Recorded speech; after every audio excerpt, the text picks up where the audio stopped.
အားလုံးပဲမင်္ဂလာပါကျွန်တော်အခုကျွန်တော်ထောက်ချက်ကိုသွားနေတာပါခင်ဗျာအဲ့တော့ထောက်ချက်မှာကျွန်တော်တို့အသုံးပြုနေတဲ့ Alchemac ရေတန်းဆက်ရဲ့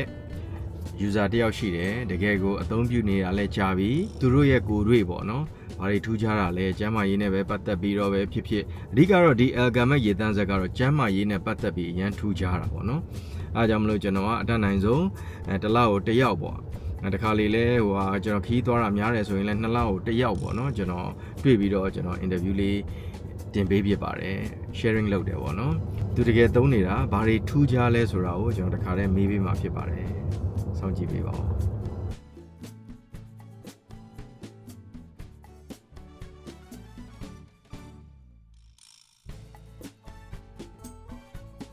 းဒီအိမ်လေးကိုစရောက်တာနဲ့ပထမအဦးဆုံးတွေ့တဲ့မြင်ကွင်းနဲ့တင်ကျွန်တော်စိတ်ချမ်းသာရပါတယ် Alchemac ရေတန်းဆက်ကိုဒေးသေးချာချာလေးစနစ်တကျတက်ဆင်ထားတာကိုတွေ့လိုက်ရလို့ပါ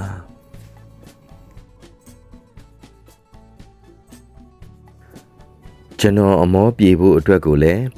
Alchemac ရေကအသင့်ကြိုးနေပါတယ်ခင်ဗျာကျွန်တော်လည်းအမောပြေဖို့အတွက်ကို Alchemac ရေကိုတဝါကြီးတောက်လိုက်ပါတော့တယ်ညီမလေးရဲ့နာမည်လေးမိတ်ဆက်ပေးပါဦး။ဟုတ်ကျွန်မနာမည်ကမခိုင်စင်ကျော်ပါ။မခိုင်စင်ကျော်နော်။ညီမလေးဒီ Alchemac ရေတန်းဆက်ကိုဒီမှာတက်ဆင်ထားတာပေါ့ဘယ်လောက်ကြာသွားပြီလဲ။ဟိုဒီ9လပိုင်းဆိုရင်တစ်နှစ်ပြည့်တော့မယ်။ဟောတစ်နှစ်တောင်ပြည့်တော့မယ်နော်။အော်โอเคဒါတော်တော်ကြာပြီပေါ့။အဲ့တော့ဒီ Alchemac ရေတန်းဆက်ကိုဘယ်လိုကြောင့်တက်ဖြစ်သွားလဲ။ဒီကတော့မေပေါ့မေကကျမ်းမာရေးစီချိုရှိတယ်မေကကျွန်တော်နားလာရှိပေါ့အဲ့ရထဲမှာလဲနေတာ။အဲလဲတော့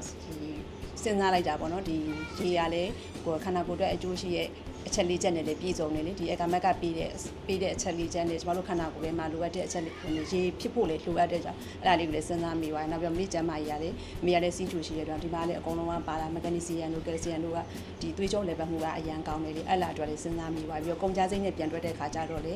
အဆင်ပြေတယ်ကျမ်းမာရေးအတွက်လည်းလုံးဝညှိညွတ်တဲ့အတွက်ကြောင့်မို့လို့တက်ဖြစ်သွားတာပေါ့တန်လဲတန်တယ်လေနော်ပြီးတော့တက်ဆင်ရတာလည်းကြည်ဒီမှာဆိုရင်ဒါနေရာလဲအများကြီးမယူဘူးเนาะညီမလေးเนาะအရန်အဆင်ပြေတယ်เนาะအဲ့တော့ညီမလေးကဒီလိုတက်ဆင်ပြီးတဲ့အချိန်မှာခုနညီမလေးရဲ့မိမိကိုစီးကျူစီးကျူရှိတဲ့ဥစ္စာကိုညီမလေးကအန်တီကိုပေါ့နော်တနေ့ကိုဘယ်လောက်တိုက်လဲဒီရေပမာဏရေကတော့မရောက်1လီတာခွဲပုံမှန်တော့တောက်ဖြစ်တယ်ပြီးတော့ဆေးရုံပြီးတော့ဒီ Alchemac မတိုက်ခင်ပေါ့3လလောက်တော့မှမြေဆေးရုံခဏခဏတက်တယ်တက်တော့စီးကျူထိမ့်မရအောင်ဖြစ်သွားတယ်ပေါ့စီးကျူထိမ့်မရအောင်တော့မြေလုံးဝလမ်းမလျှောက်နိုင်တော့နောက်ဆုံးဘယ်အထိဖြစ်သွားလဲဆိုအောက်ဆီဂျင်ရှူသွားတဲ့အထိဖြစ်သွားတယ်ဒီ Alchemac တက်ပြီးရဲ့နောက်ပိုင်း5လောက်မြောက်လာမှဆိုမြေကလုံးဝအောက်ဆီဂျင်မရှိတော့လုံးဝလွတ်သွားတယ်အဲ့လာလေးကိုတော်တော်လေးကိုဝမ်းသာသွားတယ်အရင်လည်းအဆင်ပြေသွားတယ်ဒါတနေ့ကို1လီတာခွဲပဲတိုက်တာနော်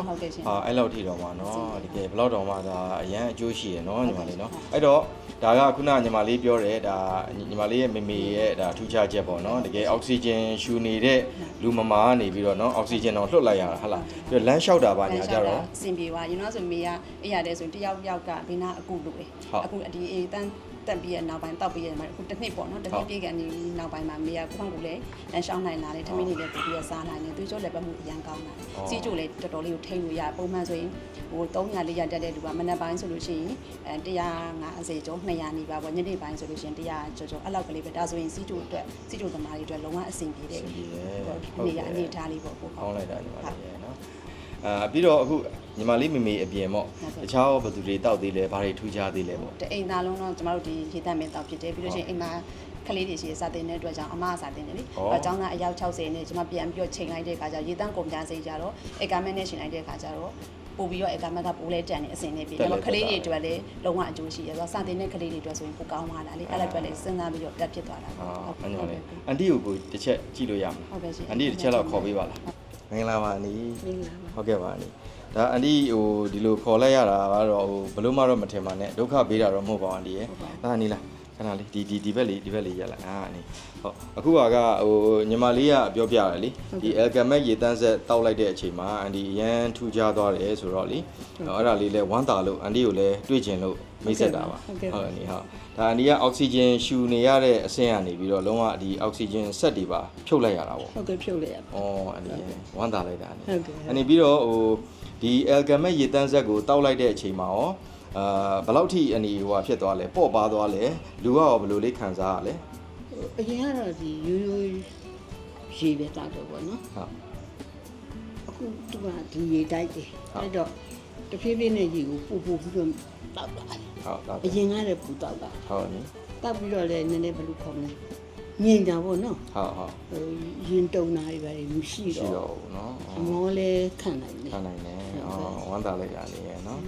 ဘာဖြစ်အနေခုလိုမျိုးတော့မှဒါလမ်းလျှောက်နိုင်တယ်ဆိုတော့เนาะနဲတယ်ဟွာတော့မဟုတ်ဘူးเนาะအနီအသက်ဘယ်လောက်ဖြစ်သွားပြီ 80ပါ 80အနီနာမည်က ဒေါ်လာကြီး ဒေါ်လာကြီး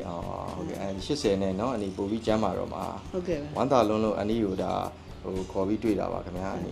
ညီမလေးပဲဖြေမယ်ထင်လို့လေညီမလေးကအနီအကြောင်းနေပြောပြတော့ ဟိုအပြင်စကားလေးတစ်ခုပြောချင်တယ် ရတယ်ပြောနေ တားလေဥမာအန်တီတားကိုတအားပြရပဲ ဟုတ်ကဲ့ တားကိုမြင်နိုင်ကိုသားလေးကိုလည်းပြရ ဟုတ်ကဲ့ပါ ကိုသားကိုမြင်နိုင်တယ်တားကိုလည်းပြရ ဟုတ်ကဲ့ပါဟုတ်ကဲ့ ကိုသားလိုပဲချစ်တယ် ကျေးဇူးတင်ပါတယ် နော် ဟုတ်ကဲ့ပါခင် တ ဗျာ ကယ်တူတယ်တားငယ် ဟုတ်ကဲ့တွေ့ရတာလည်းဝမ်းသာပါတယ် ဟုတ်ကဲ့ပါ ပါเนาะဒီကမ္မရေတန်းဆက်ကလေးကိုအနီအမြဲတမ်းတောက်ပါ ဟုတ်ကဲ့တောက်ပါ เนาะ ဟုတ်ကဲ့ တလီတာခွဲဆိုရင်တော့ဒါလူကြီးတွေအတွက်ကတော့ okay ပါတယ်အနီအရန်ပူတဲ့အခုလိုရာသီဥတုမှာဆို2လီတာလောက်အထိလည်းတောက်လို့ရတယ် ဟုတ်ကဲ့ပါ နော်နေနော် ဟုတ်ကဲ့ ဟဲ့အနီဒီထက်ပိုကျမ်းပါပါစေ ဟုတ်ကဲ့ကျေးဇူး အသက်ရကြောရှိပါစေ ဟုတ်ကဲ့ပါ ကျေးဇူးတင်ပါတယ် ဆုနဲ့ပြပါစေ ဟုတ်ကဲ့